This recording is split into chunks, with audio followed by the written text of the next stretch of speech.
The Mystical City of God, the Conception, Book 1, Chapter 6. Concerning a doubt which I proposed regarding the doctrine contained in these chapters, and the answer to it.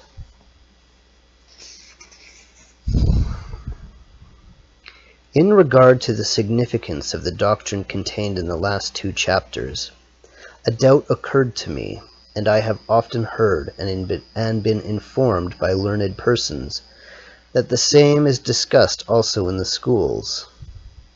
The doubt was as follows. If the principal motive of the incarnation of the Word was to make him head and the firstborn of all creation, and, through the hypostatic union with human nature, to communicate his attributes and perfections in a manner befitting his grace and glory, to the predestined, and if to assume flesh capable of suffering and dying for man was his secondary motive, then if these assumptions are true, how comes it that there is such a diversity of opinion in regard to it in the Holy Church? The most common assumption is that the eternal Word descended from heaven expressly for the purpose of redeeming men through his most holy passion and death. This doubt I proposed humbly to the Lord. After giving me an understanding and a great enlightenment by which I perceived and understood many mysteries, he condescended to answer me. The mysteries themselves I cannot explain, because the words of the Lord comprehend and mean so much. But his answer was as follows. My spouse and dove, hear. For as a father and a teacher, I will solve thy doubt and instruct thee in thy ignorance. Know that the principal and legitimate end of the decree, which I had in view in resolving to communicate my divinity in the hypostatic union of the Word with human nature, was the glory which would redound to my name through this communication, and also that which was to redound to the creatures capable thereof.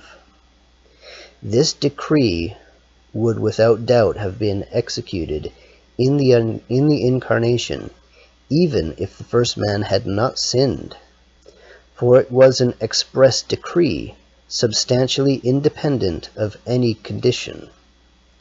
Therefore, the intention of my will, which was primarily to communicate myself to the soul and humanity of the Word, was to be efficaciously fulfilled.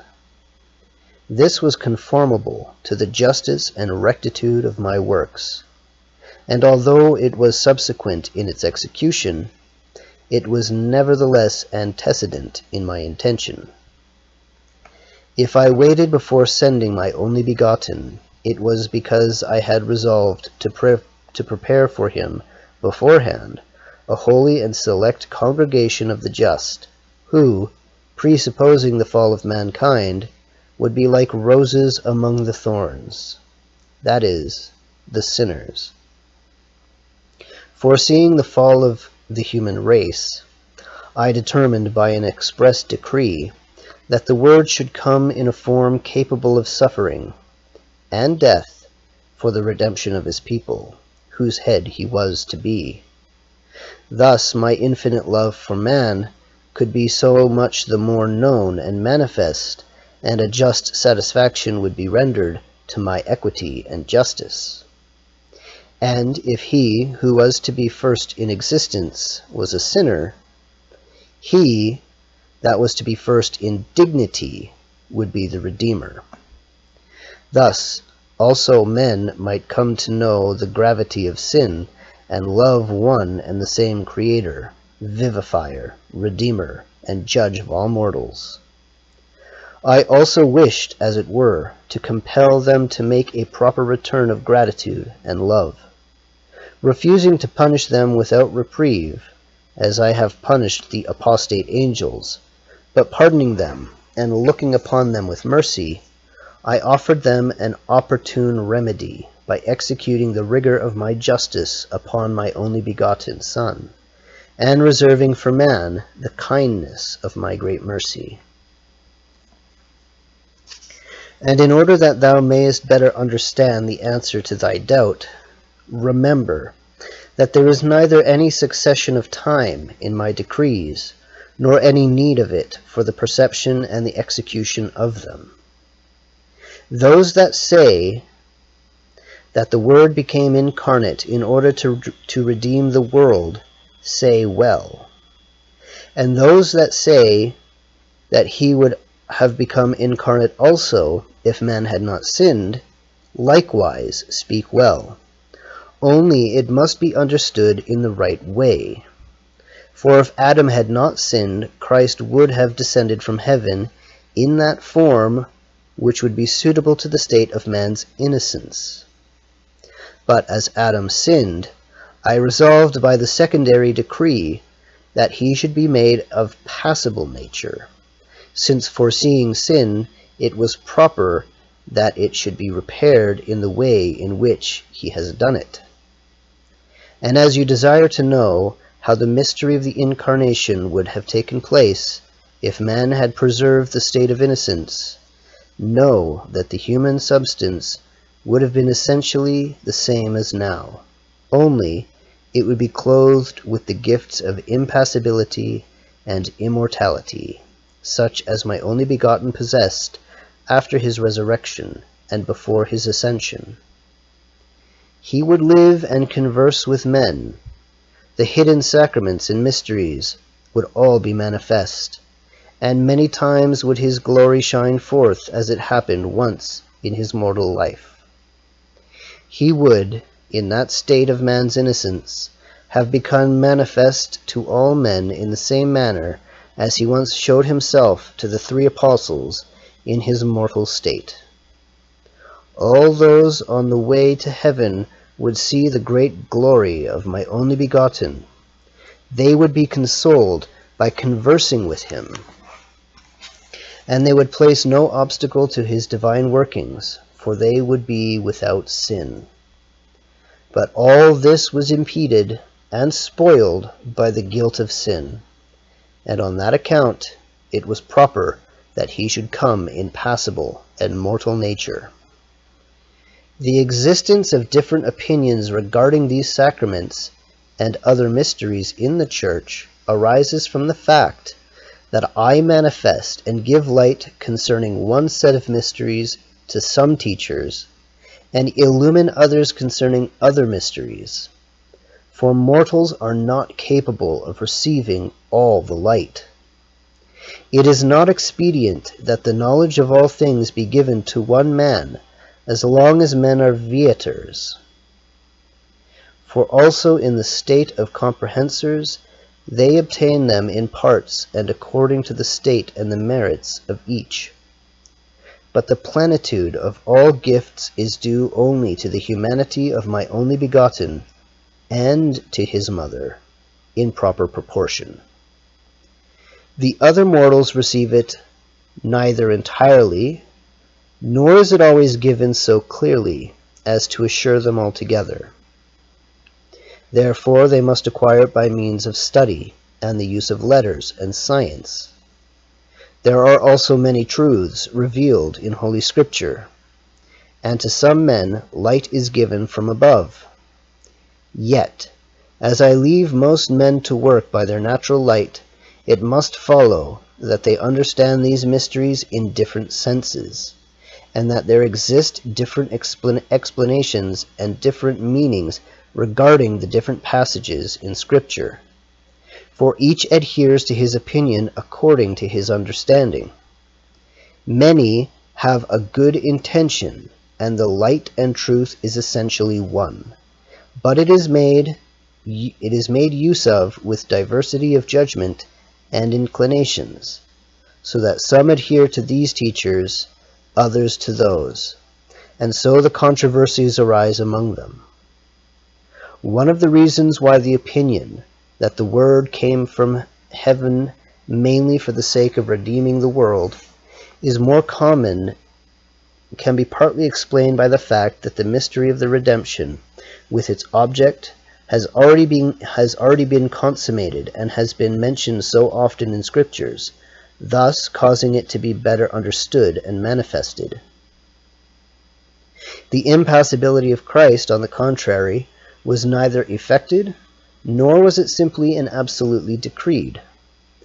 All that pertained to this state remains concealed, and nobody could be sure of it, except those particular ones whom I select for the reception of that light, and for the revelation of this decree of my love for man. And although this would certainly be capable of moving men, if they would ponder over it and penetrate it, yet the decree and the work of his redemption from sin is more powerful and efficacious to move them toward some acknowledgement and return of my immense love. For this is the end which prompts my works. Therefore, I fittingly provide that these motives and mysteries be kept especially before the mind, and be more frequently expounded. Advert also that in one work 2 results can well be intended, when one of them is conditional. Thus it was that the Word would not have descended in passible flesh if man had not sinned, and if he would sin, he would come in a body capable of suffering. Whatever would happen, the decree of the Incarnation would not be left unfulfilled.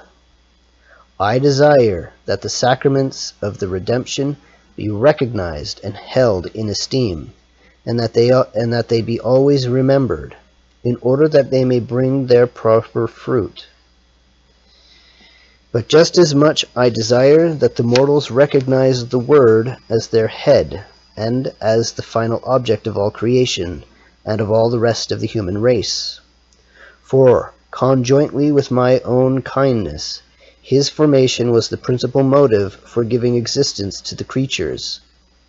Therefore, he should be honored not only because he has redeemed the human race, but also because he furnished the motive for its creation. Take notice also, my spouse, that very often I permit and cause differences of opinions among the doctors and teachers. Thus, some of them maintain what is true, and others, according to their natural disposition, defend what is doubtful. Others, still again, are permitted to say even what is not true, though not in open contradiction to the veiled truths of faith, which all must hold. Some also teach what is possible according to their supposition. By this varied light, truth is traced, and the mysteries of faith become more manifest. Doubt serves as a stimulus to the understanding for the investigation of truth. Therefore, controversies of the teachers fulfill a proper and holy end. They are also permitted in order to make it known that real science dwells in my church more than in the combined study of all the holy and perfect teachers, and that she can make them wise above the wisdom of the worldly wise, that there is above them one who is the prompter of the wise, namely, myself, who alone knows all and comprehends all, who weighs and measures without ever being measured or comprehended, that men, although they may search my judgments and testimonies ever so much, cannot attain them unless I give the intelligence and light, who am the beginning and the author of all wisdom and science.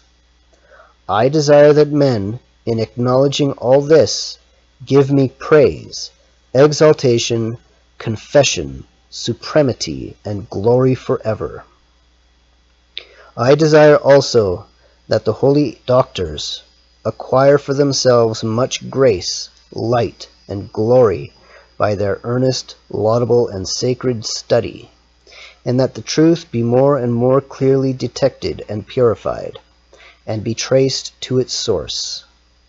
By humbly investigating the mysteries and the admirable works of my right hand, they come to be partakers of them, and of the bread of the understanding, the Holy Scriptures. I have especially shown my providence in regard to doctors and teachers, although their opinions and doubts have been so diverse, and for such different ends. Sometimes for my greater glory and honor, sometimes for earthly purposes, they are permitted to dispute and to contradict each other. And there is a great inequality in the manner in which they have proceeded, and do proceed, to show their emulation and earnestness. But with all this I have directed, governed, and enlightened them, giving them my protection in such a manner, that the truth may be investigated and clearly manifested. The light has spread out, so that many of my perfections and wonderful works have been made known, and the Holy Scriptures have been interpreted according to high standards, which has been very pleasing to me.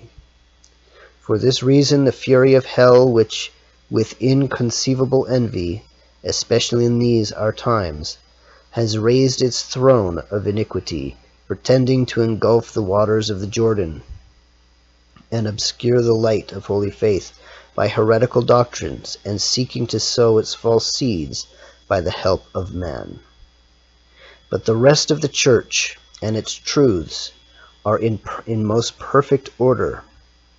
The Catholics, although much involved and blind in other respects, hold nevertheless the truths of faith and its holy light without diminution. I call all men with fatherly love to share this happiness, yet few are the elect who choose to respond to my call. I also desire thee to understand, my spouse, how well my providence disposes things in such a way, that the teachers, by the diversity of their opinions, and by their own diligent exertion and study, scrutinize more deeply my testimonies, and thus lay bare the marrow of the Holy Scriptures to wayfaring men. But it would be very pleasing to me, and in harmony with my service, if learned persons would extinguish and do away with pride, envy, and ambition after vain honors. Also, all the other passions and vices which arise from them, together with the bad seeds that are likely to be generated from that sort of occupation. But I do not root out this bad seed at present, in order that the good may not be rooted out with the bad. All this the Lord spoke to me, and many other things which I cannot make manifest. May His Majesty eternally be blessed, who, without disdaining the insignificance of so incipient and useless a woman, deemed it proper to enlighten and satisfy my ignorance in so bountiful and merciful a manner. May the blessed spirits and the just of the earth give Him praise and thanksgiving without end. That's chapter 6.